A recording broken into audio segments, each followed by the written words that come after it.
Imagine un après-midi ordinaire transformé en cauchemar. Traverse City, Michigan, un homme surgit dans un Walmart et 11 personnes sont poignardées à l'aveugle, 6 en état critique. Des cris, du sang, un magasin paisible devient le théâtre d'un chaos inexpliqué. Qui est cet homme? Pourquoi?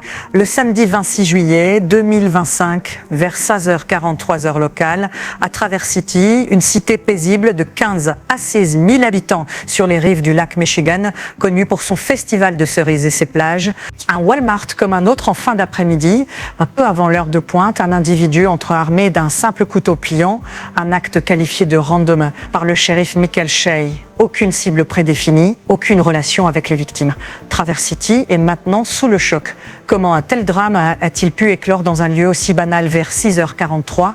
L'attaque commence près des caisses du magasin. L'homme se déplace, poignarde au hasard 6 hommes et 5 femmes sans distinction.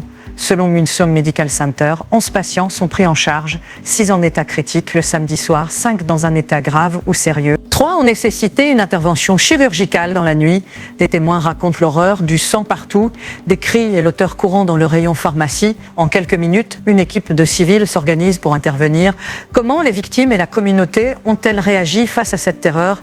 Des clients interviennent, bousculent le suspect, l'immobilisent dans le parking en attendant l'agent qui arrive en moins de 3 minutes selon le shérif.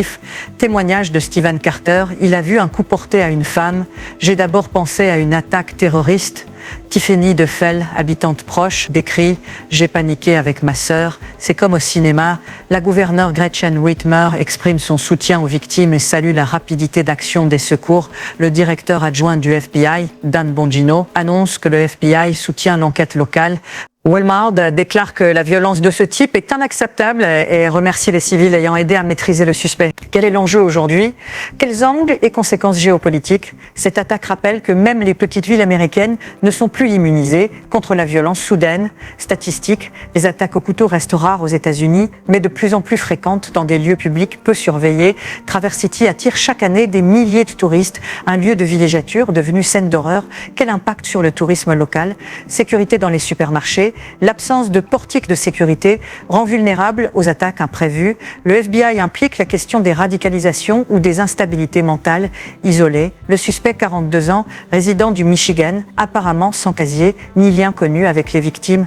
Le grand enjeu, sécuriser les lieux publics sans transformer l'Amérique en forteresse. Quel équilibre? Comment cette communauté se reconstruira-t-elle? Et que sait-on du suspect?